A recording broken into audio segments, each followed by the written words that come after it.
ದೇವರಾಯನದುರ್ಗವು ಕರ್ನಾಟಕದ ತುಮಕೂರು ಜಿಲ್ಲೆಯಲ್ಲಿರುವ ಒಂದು ಪ್ರಸಿದ್ಧ ಗಿರಿಧಾಮ ಮತ್ತು ಯಾತ್ರಾ ಸ್ಥಳವಾಗಿದೆ.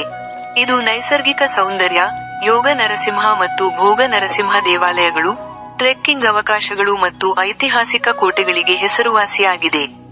ಕನ್ನಡದಲ್ಲಿ ದೇವರಾಯನದುರ್ಗ ಎಂದು ಕರೆಯಲಾಗುತ್ತದೆ ಮತ್ತು ಇದು ಬೆಂಗಳೂರಿನಿಂದ ಸುಮಾರು 70 ಕಿ.ಮೀ. ದೂರದಲ್ಲಿದೆ. ವಿವರಗಳು: 1. ಸ್ಥಳ: ತುಮಕೂರು ಜಿಲ್ಲೆ, ಕರ್ನಾಟಕ. 2. ಅರ್ಥ: ದೇವರಾಯನ ಕೋಟೆ ಅಥವಾ ದೇವರಾಯನ ಬೆಟ್ಟ ಎಂದರ್ಥ. ಮೈಸೂರು ದೊರೆ ಚಿಕ್ಕ ದೇವರಾಜ ಒಡೆಯರ್ ಅವರ ಹೆಸರಿನಿಂದ ಬಂದಿದೆ. 3. ಪ್ರಮುಖ ಆಕರ್ಷಣೆಗಳು: ದೇವಾಲಯಗಳು: ಬೆಟ್ಟದ ಮೇಲೆ ಯೋಗ ನರಸಿಂಹ ಮತ್ತು ಭೋಗ ನರಸಿಂಹ ದೇವಾಲಯಗಳು, ಹಾಗೂ ನಾಮದ ಚಿಲುಮೆ ಬಳಿ ಶಂಕರಾಚಾರ್ಯರ ದೇವಾಲಯ. ಪ್ರಕೃತಿ: ಕಲ್ಲಿನ ಬೆಟ್ಟಗಳು, ಅರಣ್ಯ ಪ್ರದೇಶ, ನಾಮದ ಚಿಲುಮೆ, ನೈಸರ್ಗಿಕ ಬುಗ್ಗೆ, ಮತ್ತು ಸುಂದರ ಸೂರ್ಯಾಸ್ತದ ನೋಟಗಳು. ಚಟುವಟಿಕೆಗಳು: ಟ್ರೆಕ್ಕಿಂಗ್ ಮತ್ತು ಚಾರಣಕ್ಕೆ ಜನಪ್ರಿಯ ತಾಣ. 1. ಹತ್ತಿರದ ಸ್ಥಳಗಳು: ನಾಮದ ಚಿಲುಮೆ, ಶಿವಗಂಗೆ ಬೆಟ್ಟ, ಗೊರವನಹಳ್ಳಿ ಮಹಾಲಕ್ಷ್ಮಿ ದೇವಾಲಯ. 2. ಪ್ರಯಾಣ: ಬೆಂಗಳೂರು ಮತ್ತು ತುಮಕೂರಿನಿಂದ ಬಸ್ಸುಗಳು ಮತ್ತು ಟ್ಯಾಕ್ಸಿಗಳು ಲಭ್ಯವಿವೆ, ಸ್ವಂತ ವಾಹನದಲ್ಲಿ ಹೋಗುವುದು ಸುಲಭ. 3. ಗಮನಿಸಬೇಕಾದದ್ದು: ಆಹಾರ ಮತ್ತು ನೀರನ್ನು ಜೊತೆಯಲ್ಲಿ ಕೊಂಡೊಯ್ಯುವುದು ಉತ್ತಮ, ಏಕೆಂದರೆ ಅಲ್ಲಿ ಸೌಲಭ್ಯಗಳು ಸೀಮಿತವಾಗಿವೆ.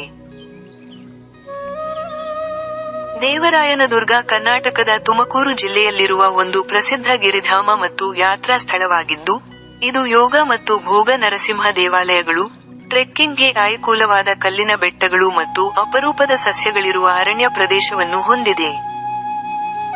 ಇದು ಬೆಂಗಳೂರಿನಿಂದ ಸುಮಾರು 70 ರಿಂದ 75 ಕಿ.ಮೀ. ದೂರದಲ್ಲಿದ್ದು, ಒಂದು ದಿನದ ಪ್ರವಾಸಕ್ಕೆ ಸೂಕ್ತವಾಗಿದೆ. ವಿಶೇಷವಾಗಿ ನರಸಿಂಹಸ್ವಾಮಿ ದೇವಾಲಯ ಮತ್ತು ನಾಮದ ಚಿಲುಮೆ ಪ್ರಮುಖ ಆಕರ್ಷಣೆಗಳಾಗಿವೆ. ಪ್ರಮುಖ ಆಕರ್ಷಣೆಗಳು ಮತ್ತು ಸ್ಥಳಗಳು: 1. ದೇವಾಲಯಗಳು: ಬೆಟ್ಟದ ಮೇಲೆ ಯೋಗ ನರಸಿಂಹ ಮತ್ತು ಭೋಗ ನರಸಿಂಹ ದೇವಾಲಯಗಳಿವೆ. ಇವು ದ್ರಾವಿಡ ಶೈಲಿಯಲ್ಲಿ ನಿರ್ಮಿಸಲ್ಪಟ್ಟಿವೆ. 2. ಪವಿತ್ರ ಕೊಳಗಳು: ನರಸಿಂಹ ತೀರ್ಥ, ಪರಾಶರ ತೀರ್ಥ ಮತ್ತು ಪಾದತೀರ್ಥ ಎಂಬ 3 ಕೊಳಗಳು ಇಲ್ಲಿವೆ. 3. ನಾಮದ ಚಿಲುಮೆ: ಬೆಟ್ಟದ ಹತ್ತಿರವಿರುವ ಈ ಸ್ಥಳದಿಂದ ಕಲ್ಲಿನ ಹಾಸಿಗೆಯಿಂದ ನೀರು ಚಿಮ್ಮುತ್ತದೆ ಮತ್ತು ರಾಮನ ಹೆಜ್ಜೆ ಗುರುತುಗಳೆಂದು ನಂಬಲಾಗಿದೆ.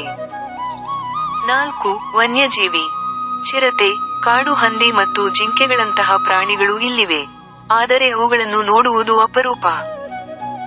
ಮತ್ತು 5. ಇತರ ಸ್ಥಳಗಳು: ಹಳೆಯ ಕೋಟೆ, ಸೂರ್ಯಾಸ್ತ ನೋಡುವ ತಾಣಗಳು ಮತ್ತು ದುರ್ಗದಹಳ್ಳಿಯಲ್ಲಿರುವ ವಿದ್ಯಾಶಂಕರ ದೇವಾಲಯವೂ ನೋಡಬಹುದು. ಹೆಸರಿನ ಹಿನ್ನೆಲೆ: ಈ ಪ್ಲೇಸ್ ಅನ್ನು ಹಿಂದೆ ಆನೆಬಿದ್ದಸರಿ ಮತ್ತು ಜಡಕನದುರ್ಗ ಎಂದು ಕರೆಯಲಾಗುತ್ತಿತ್ತು. ಮೈಸೂರು ದೊರೆ ಚಿಕ್ಕ ದೇವರಾಜ ಒಡೆಯರ್ ಈ ಪ್ರದೇಶವನ್ನು ಗೆದ್ದ ನಂತರ, ಇದಕ್ಕೆ ದೇವರಾಯನದುರ್ಗ, ದೇವರಾಯನ ಕೋಟೆ ಎಂದು ಹೆಸರಿಡಲಾಯಿತು. ಹೆಚ್ಚುವರಿ ಮಾಹಿತಿ: 1. ಇದು 1204 ಮೀಟರ್, ಸುಮಾರು 3940 ಅಡಿ ಎತ್ತರದಲ್ಲಿದೆ. 2. ಇಲ್ಲಿನ ನರಸಿಂಹ ದೇವರ ಜಾತ್ರೆ ಮತ್ತು ರಥೋತ್ಸವವು ಬಹಳ ಪ್ರಸಿದ್ಧವಾಗಿದೆ. ಮತ್ತು 3. ಬೆಂಗಳೂರಿಂದ ಸುಮಾರು 70 ರಿಂದ 75 ಕಿ.ಮೀ. ದೂರದಲ್ಲಿದೆ, ಬಸ್ಸುಗಳು ಮತ್ತು ಟ್ಯಾಕ್ಸಿಗಳು ಲಭ್ಯವಿದೆ.